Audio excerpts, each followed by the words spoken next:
Welcome to Jazzy Aroma. Hello friends, இன்னைக்கு நான் உங்களுக்கு செஞ்சு காமிக்க போற recipe natural ice cream. Summer season வந்தாச்சு. சம்மர் சீசன் வந்தாலே எல்லாருமே ரொம்ப விரும்பி சாப்பிடக்கூடியது ரொம்ப சில்லான ஐட்டம் தான். சில்லான ஐட்டம் சொன்னால் அதில் முக்கிய இடம் பிடிக்கிறது குளிர்பானங்கள், அதுக்கப்புறம் இந்த மாதிரி ஐஸ்கிரீம் தான் ரொம்ப முக்கியமான இடத்த பிடிக்கும். நம்மளுக்கு எல்லாருக்குமே ஐஸ்கிரீம்னாலே குழந்தையிலேருந்து பெரியவங்க வரைக்கும் எல்லாருக்குமே ரொம்ப பிடிக்கும். அப்பேற்பட்ட ஐஸ்கிரீமை ஏன் நம்ம ஹெல்த்தியாக ஃப்ரூட்டை வச்சு செய்யக்கூடாங்கிறதுக்காக தான் இன்னைக்கு உங்களுக்கு ஜாக்ஃப்ரூட்டை வச்சியும் டெண்டர் கோகனட்டை வச்சியும் ஐஸ்கிரீம் செஞ்சு காமிச்சிருக்கிறேன். இந்த ஐஸ்கிரீம் உண்மையிலே ரொம்ப சூப்பராக இருக்கும். கண்டிப்பாக எல்லாருக்குமே ரொம்ப பிடிக்கும். செஞ்சு பாருங்கள். எந்த விதமான artificial flavours and colours use பண்ணாமல் ரொம்ப ஹெல்த்தியான முறையில் ரொம்பவே ஈஸியான மெத்தடில் ஒரே விதமான பொருளை வச்சு 2 விதமான ஐஸ்கிரீம் உங்களுக்கு ஈஸியான மெத்தடில் செஞ்சு காமிச்சிருக்கிறேன். இது கடையில் கிடைக்கக்கூடிய ஐஸ்கிரீம் மாதிரியே இந்த ஐஸ்கிரீம் சுவை மாறாமல் இருக்கும். கண்டிப்பாக இந்த ஐஸ்கிரீம் செஞ்சு பாருங்கள். இப்போ இந்த ஐஸ்கிரீம் எப்படி செய்யலாங்கிறத வாங்க வீடியோக்குள்ளே போய் பார்க்கலாம். ஐஸ்கிரீம் செய்கிறதுக்கு 1 லிட்டர் பால், 1/2 கப் தேங்காய் பால், 1 cup sugar, 1/4 cup milk mat, 2 table spoon cornflour, அதுக்கப்புறம் 6 பலாச்சோளம் எடுத்து வச்சிருக்கிறேன்,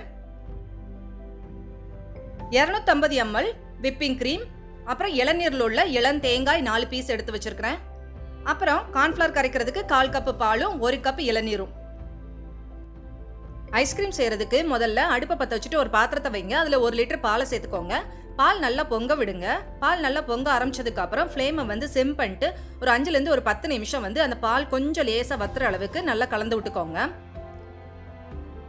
ஒரு 10 நிமிஷம் ஆனதுக்கு அப்புறம் 1 கப் சுகர் சேர்த்துக்கோங்க.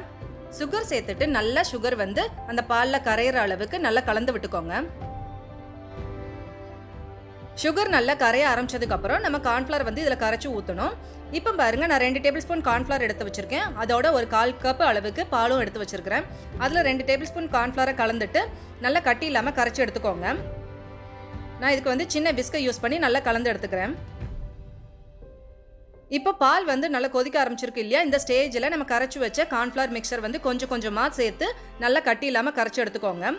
இது ஒரு கொதி 5 நிமிஷம் ஃப்ளேமை சிம் பண்ணிவிட்டு அடுப்பை விட்டு இறக்கி நல்லா இதை ஆற வச்சுருங்க. கம்ப்ளீட்டாக ஆறணும். ஆறினதுக்கப்புறம் இப்போ நம்ம ஐஸ்கிரீம் 2 விதமான ஐஸ்கிரீம் எப்படி செய்யலாங்கிறதையும் பார்க்கலாம். கார்ன்ஃப்ளவர் சேர்த்ததுக்கப்புறம் பால் இந்த அளவுக்கு கொஞ்சம் கன்சிஸ்டன்சி இருக்கும். இது ஆற ஆற இன்னும் கொஞ்சம் இறுக்கம் கொடுக்கும். இந்த ஸ்டேஜில் நம்ம இளநீரில் உள்ள இளம் தேங்காய் இருக்குல்ல, அதில் உள்ள மேலே உள்ள அந்த ப்ரௌன் கலர் பீசஸ்லாம் கொஞ்சம் எடுத்துட்டு அதுக்கப்புறம் சின்ன சின்ன துண்டாக கட் பண்ணி எடுத்து வச்சுக்கலாம். இதை நம்ம இப்போ ஒரு மிக்ஸி ஜாரில் போட்டுக்கலாம். அதுக்கப்புறம் தேவையான அளவுக்கு மட்டும் இளநீர் தண்ணியை சேர்த்துக்கோங்க. நான் ஒரு 1/4 கப் அளவுக்கு சேர்த்துக்கிறேன். சேர்த்துட்டு நல்லா மிக்சியில் போட்டு பரபரன்னு அரைச்சி எடுத்து வச்சுக்கோங்க. ரொம்ப ஃபைனலாக அரைச்சிடாதீங்க, அப்போ தான் நம்மளுக்கு சாப்பிட்றதுக்கு ரொம்ப நல்லாயிருக்கும். இப்போ நம்ம ஐஸ்கிரீம் செய்கிறதுக்கு விப்பிங் க்ரீம் நல்லா பீட் பண்ணி எடுத்து வச்சுக்கலாம். அதுக்கு ஒரு பவுலில் 250 ml அளவு உள்ள விப்பிங் க்ரீம் நான் சேர்த்துக்கிறேன்.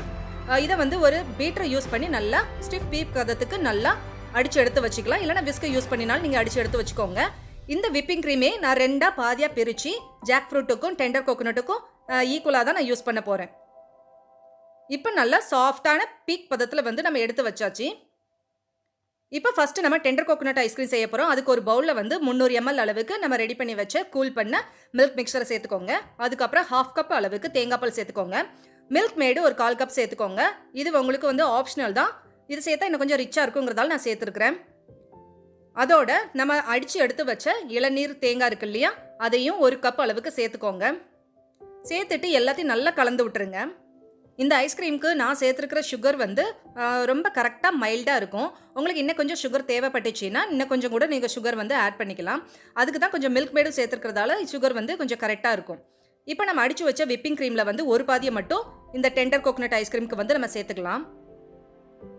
அதை ஃபஸ்ட்டு இந்த மாதிரி ஸ்பேட்டலா யூஸ் பண்ணி கொஞ்சம் லைட்டாக மிக்ஸ் பண்ணி விடுங்க. கொஞ்சம் ஏரியா இருக்குங்கிறதால கொஞ்சம் கஷ்டமாக இருக்கும். அதனால் நான் இதை பீட்டரை யூஸ் பண்ணி தான் நான் அடித்து எடுத்து வைக்க போகிறேன். அப்போ தான் கொஞ்சம் சாஃப்டாக ஸ்மூத்தாக நம்மளுக்கு கிடைக்கும்.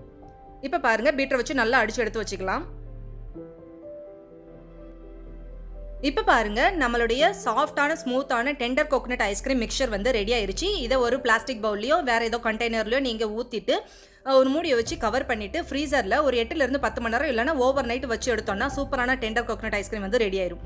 இப்போ ஜாக்ஃப்ரூட் ஐஸ்கிரீம் எப்படி செய்யலாங்கிறத பார்க்கலாம். அதுக்கு ஏற்கனவே விப்பிங் க்ரீம் பாதி இருக்கும் இல்லையா, அதோட நம்ம எடுத்து வச்ச மில்க் மிக்சரும் ஒரு 250 ml அளவுக்கு சேர்த்துட்டு 1/4 கப் அளவுக்கு மில்க் மேடும் சேர்த்துக்கோங்க. அதோட ஜாக்ஃப்ரூட் ஒரு 4 பீஸை நான் மிக்ஸில் அரைச்சி எடுத்து வச்சிருக்கிறேன். அந்த பல்ப்பையும் இதோட சேர்த்துக்கோங்க. ரெண்டே 2 பலாச்சொலையை மட்டும் இந்த மாதிரி பொடியாக நறுக்கி சேர்த்துக்கோங்க. இந்த மாதிரி நறுக்கி சேர்க்கறதால நம்மளுக்கு ஐஸ்கிரீம் சாப்பிடும்போது வாயில் வந்து சின்ன சின்ன பீஸாக கடிபடும் போது ரொம்பவே ருசியாக இருக்கும். அதனால் இந்த மாதிரி பலாச்சொலையை கட் பண்ணி சேர்த்துட்டு ஒரு விஸ்கை யூஸ் பண்ணி நல்லா பீட் பண்ணிக்கோங்க. நம்ம சேர்த்துருக்கிற எல்லா பொருளும் நல்லா மிக்ஸ் ஆகிற அளவுக்கு நல்லா பீட் பண்ணிக்கோங்க. ஒரு க்ரீமியான டெக்ஸ்சர் வர்ற அளவுக்கு நல்லா பீட் பண்ணி எடுத்துக்கோங்க. இப்போ நம்மளுடைய ஜாக்ஃப்ரூட் ஐஸ்கிரீம் மிக்சர் வந்து சூப்பராக ரெடி ஆயிருச்சு. இதையும் இப்போ வேற ஒரு கண்டெய்னருக்கு நம்ம மாற்றிடலாம்.